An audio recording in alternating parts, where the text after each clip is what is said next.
Well, hello everybody, and welcome back to Eiersholt.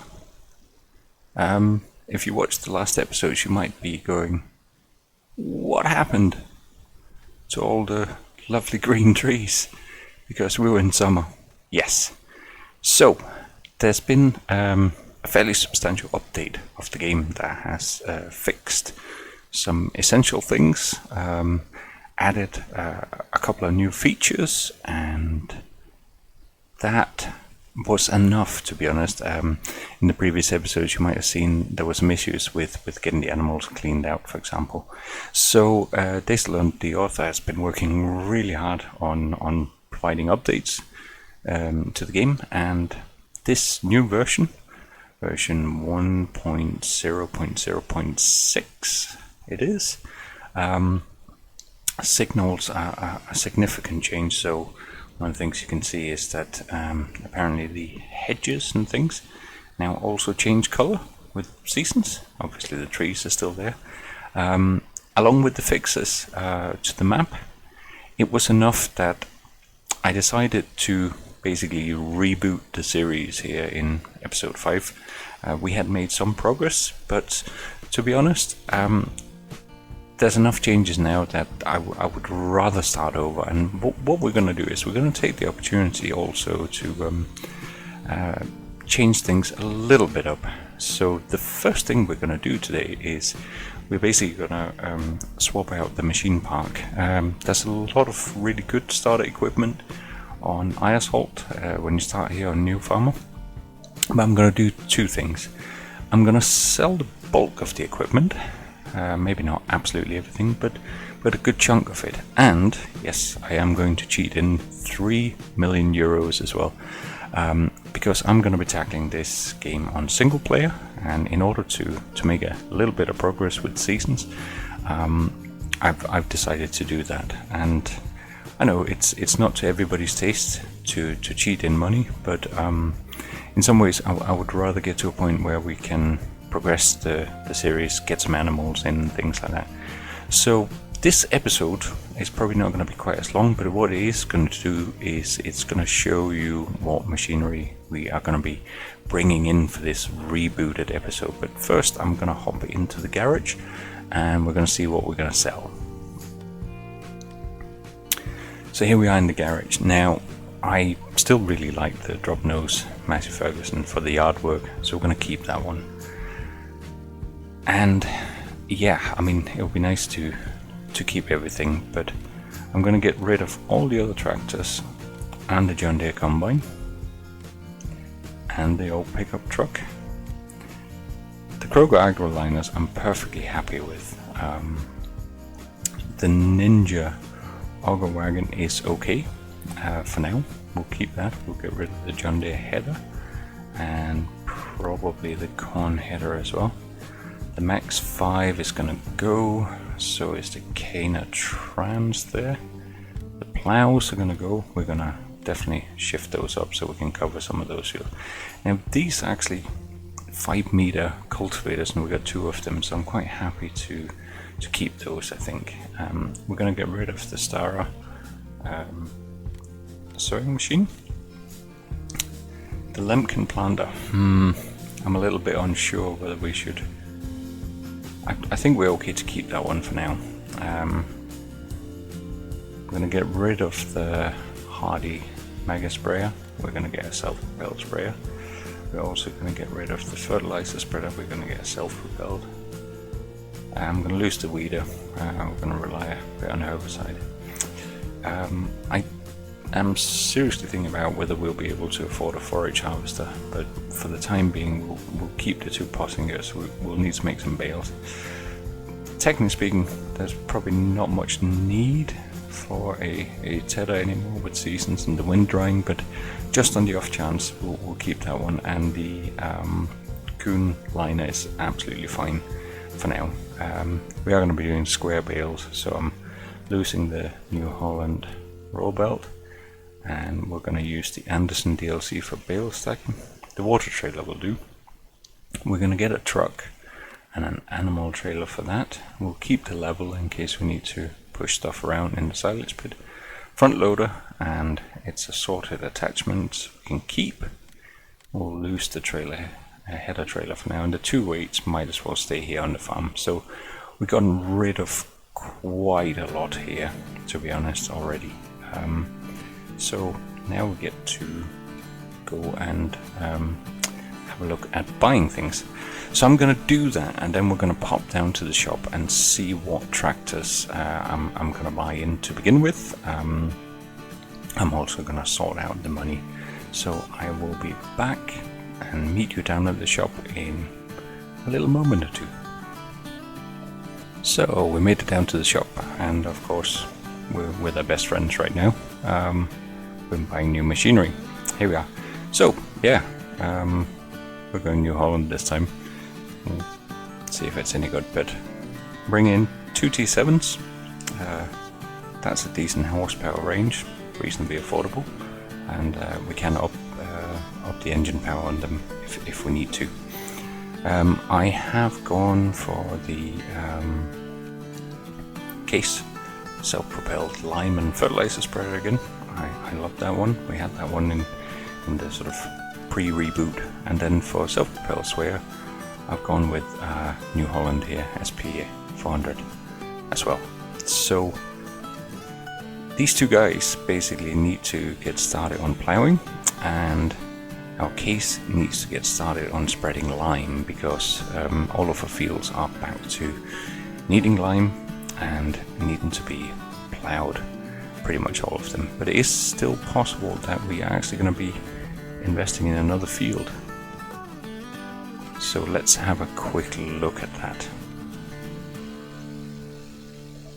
So here we are. This is what we currently own. Field 29 is a very large field here, just south of the farm. There's a couple of areas we absolutely need to buy back into it. We're going to buy the pig enclosure.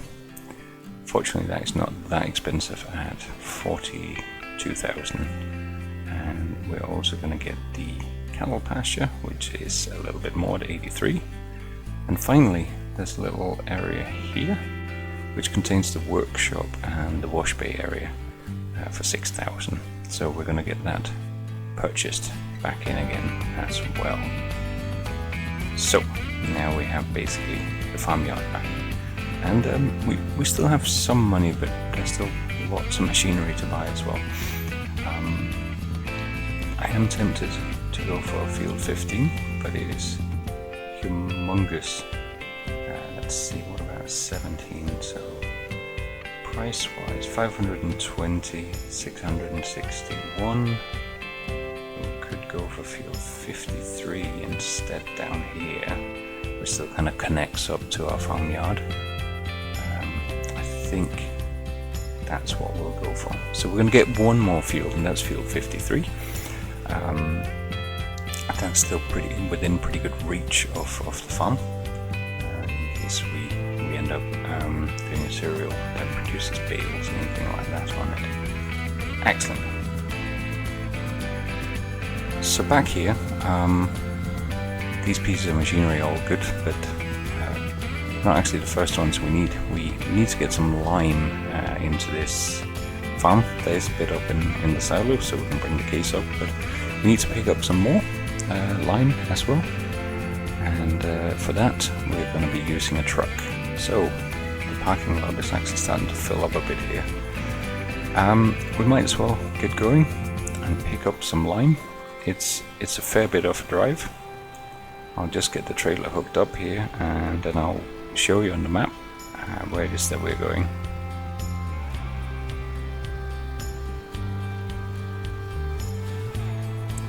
Excellent.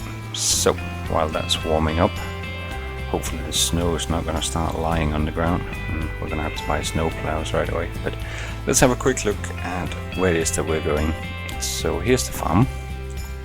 We're down here at the shop right now. Here we are going all the way up to the top corner of the map where the lime station is. So if you follow the road down here, pretty much straight across past the center depot and up the road here.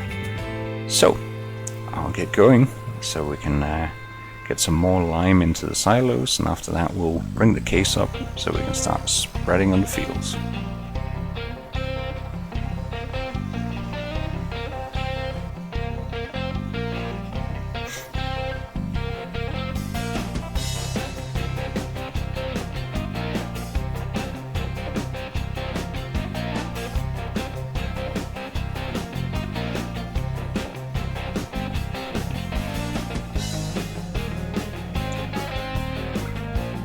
So the map still looks absolutely amazing, and because we restarted here, we actually get an opportunity to see a bit more. One of the things I really like as well, and I am going to get into as part of this series, is some logging. You'll notice as we're driving through the landscape that there's sort of numerous little clusters of forestry land in between the fields. It makes the landscape look really good, and we can purchase them. And they're actually not, compared to the field prices, they're not terribly expensive, so I think we could turn a decent profit on logging some of these forests, and then perhaps have a rotation and replant them. Obviously with seasons it takes several years for trees to regrow, which of course is much more realistic, so that's fine.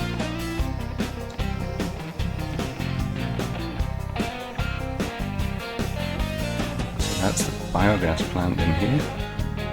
We're not going there today, but as you can see there's plenty of signage and everything here as well.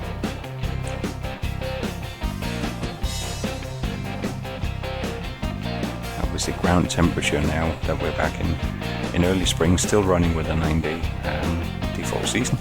The ground temperature is 4 degrees, so we're not going to be moving into sowing right away.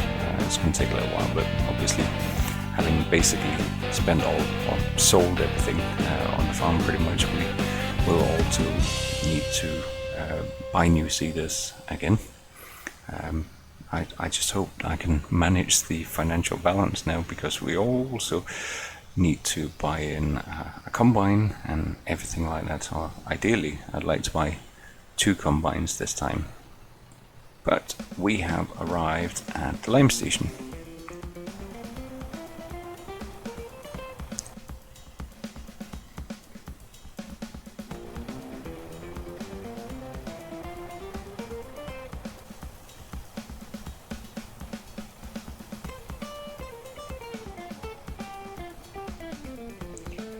So, lime's cheap, 3,982 for 59,000 litres. That's a good deal to go to a bulk merchant rather than trying to buy it in bags, that is for sure.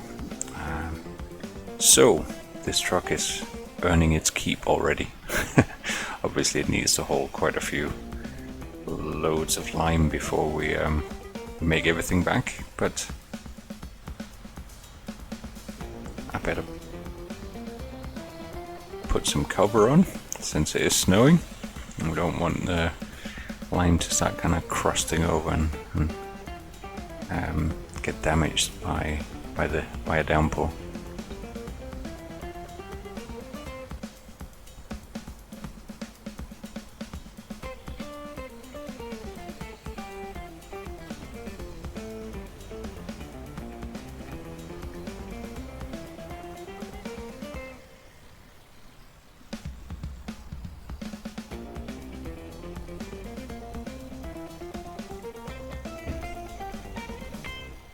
So that's us back on the farm, and now in order to unload into the lime pit, we need to come in from the other side here.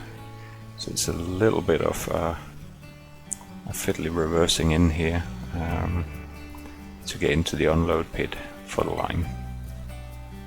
I might crush a few bushes in the attempt.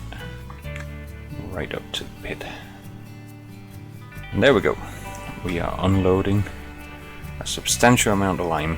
So while that's happening, we can go and get the case tighten. Just gotta remember to take the cover off. And then just talking about how maneuverable it is, and then I almost crash into things. There we go. Let's see if we can get it in. So we have 122,000 liters of lime. That's pretty good. Hopefully that's going to be enough, but this piece of machinery here takes 18,000 in a load, and it's going to be doing quite a few loads over the next little while. Then we're going to get started up on field 29. That's the one just on the other side here. So obviously now that we've reset, we need to bring the cows and the sheep back in. We'll be able to do that a little bit earlier in the year, so it might mean that we get a little bit more productivity early on, but it also means we might have to buy in a little bit more feed for the animals until we're ready. But so this is where I'm still a little bit archaic. I'm not currently running cosplay, so I'm gonna do some headland, and then we're gonna set a good old-fashioned worker to do things. I am going to be experimenting with auto drive in the coming episodes to begin with, and then perhaps eventually start dabbling with cosplay as well. But I do know that cosplay can cause some performance demands with these very large fields and so many waypoints for different fields that it can become a challenge for your computer. And my rig isn't the newest in the universe, so I'm going to take one step at a time here and do a little bit of manual work as well.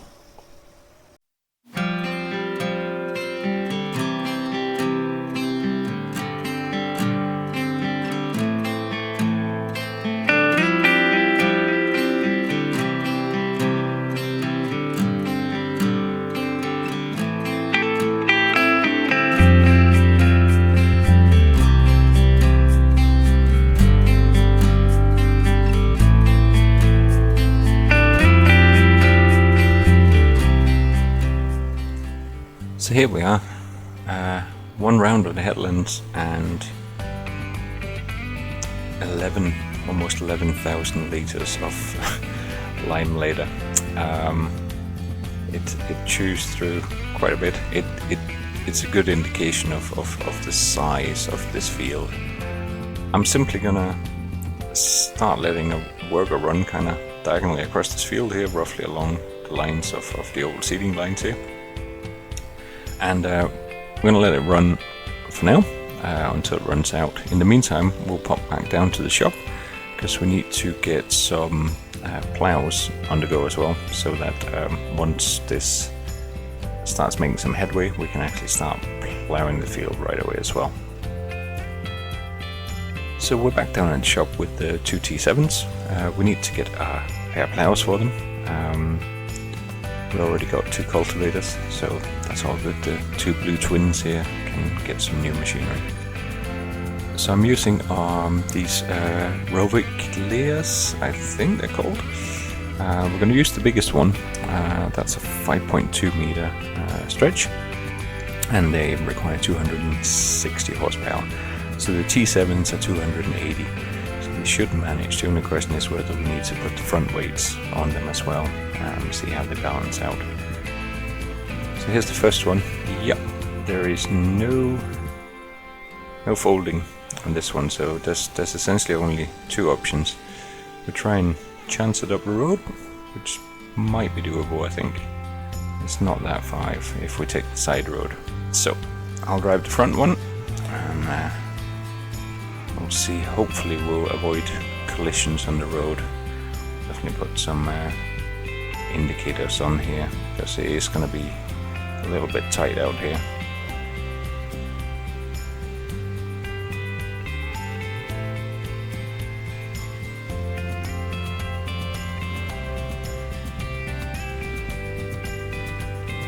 I think we survived the worst part, although there is still traffic on this road as well, so we're not home safe just yet.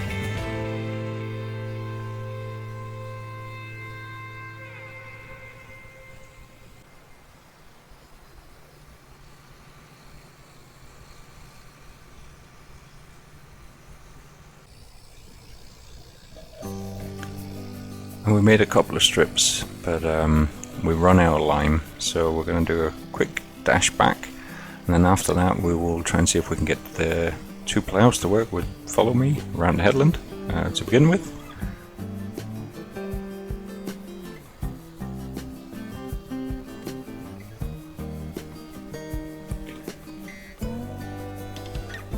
So I think it's quite likely that we're going to have to do another run for lime with the truck, because we've just eaten through 36,000 litres of lime here in 2 loads, and we're really just getting started on the first field. So as you can see, with the size of the fields here on Eiersholt, do go through a lot of material to get started, which is also why I brought in a stack of extra money.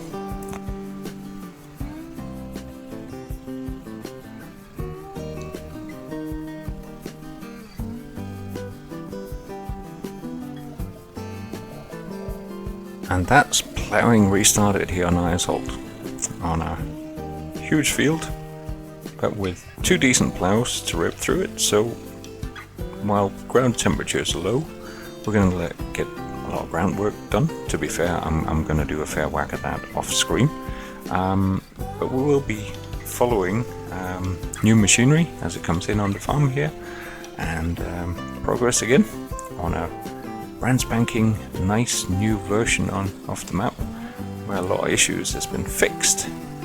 So I'm really looking forward to this.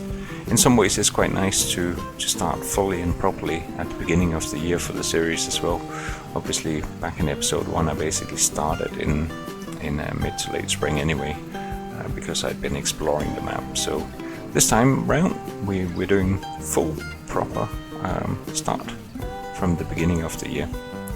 But with the sight of 2 T7s ploughing their way through the field here, and somewhere in the background there's a Titan spreading lime.